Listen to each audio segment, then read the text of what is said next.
The Mind Diet versus Mediterranean, which feeds your brain best after 60. So you've hit 60, or are cruising toward it, and suddenly your brain seems to have developed a flair for forgetting birthdays, misplacing keys, and wandering into rooms with absolutely no memory of why. Welcome to the club. But don't panic.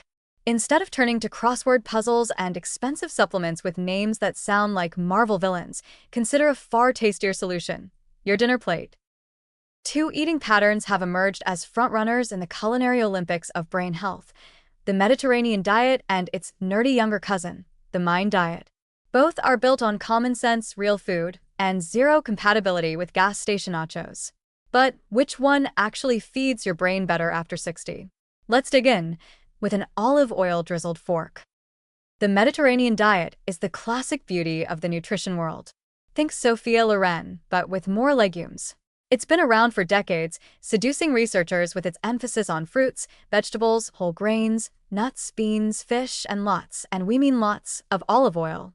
It encourages moderate wine intake, leisurely meals, and the occasional joyful hunk of feta. It's basically they eat well, live long, enjoy sunsets, philosophy wrapped in a tomato-scented breeze.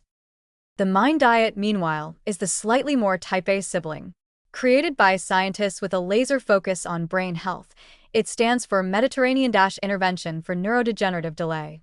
Yes, they really wanted that acronym to work. It's a fusion of the Mediterranean diet and the DASH diet, designed for heart health, but with specific tweaks to slow cognitive decline. It's not just healthy, it's optimized. If the Mediterranean diet is a cozy Italian villa, the Mind Diet is a brain lab with a blender.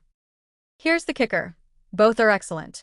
But when it comes to directly protecting your memory, concentration, and ability to remember where you left your glasses, the Mind Diet pulls slightly ahead. Why?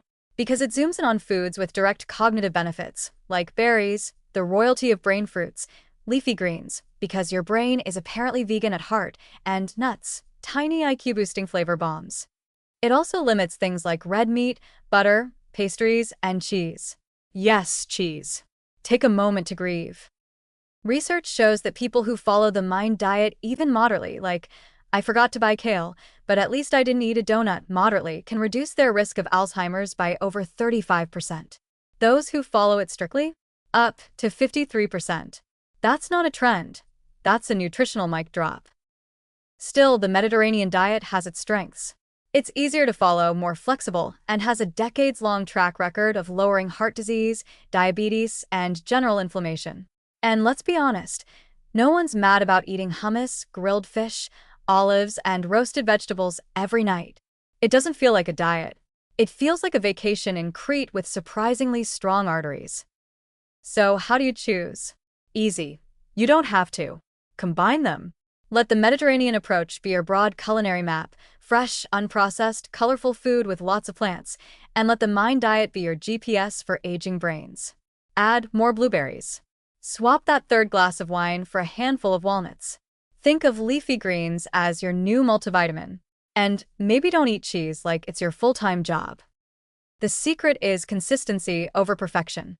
You don't need to become a quinoa evangelist overnight. Just start where you are and upgrade gently.